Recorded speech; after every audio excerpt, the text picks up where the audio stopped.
Disciple de Jésus-Christ, tu es mort ou tu es évanoui. Le feu ne peut pas descendre sur un évanoui.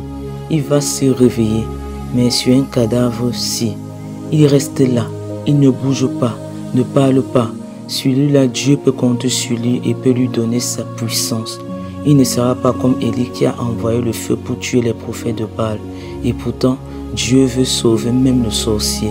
Ni être comme Élisée qui a demandé aux ours de dévorer par sa puissance une quarantaine d'enfants qui se sont moqués de lui.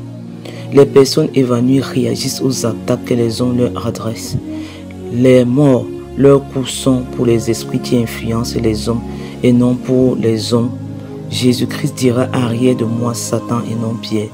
David, par l'onction royale, s'attaquait à l'ours et au lion qui s'attaquaient aux brebis de son père, pas aux brebis. Tes coups sont dirigés vers qui? La brebis ou l'ours?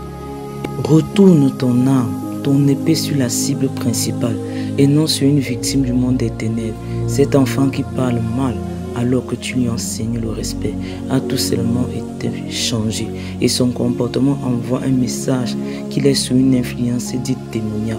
Pendant que tu la frappes, il y a des ricanements dans le règne spirituel. Discerne et chasse l'esprit qui l'influence.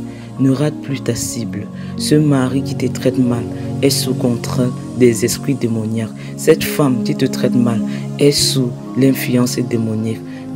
Discerne et chasse l'ennemi. Ne donne pas les coups de l'ennemi au mari, les coups de la femme, les coups de l'ennemi à la femme, mais donne les coups à la cible principale. Prends les armes de Dieu et fais face à cela. Va à la montagne pour ne plus rater ta cible. C'est là où les problèmes se règlent d'abord. Seigneur, merci de donner à mon frère le discernement et de lui accorder la grâce d'user de toutes les armes de l'esprit que tu nous as données. La Bible dit, Seigneur Père, si nous sommes dans les chairs, les armes avec lesquelles nous combattons ne sont pas charnelles.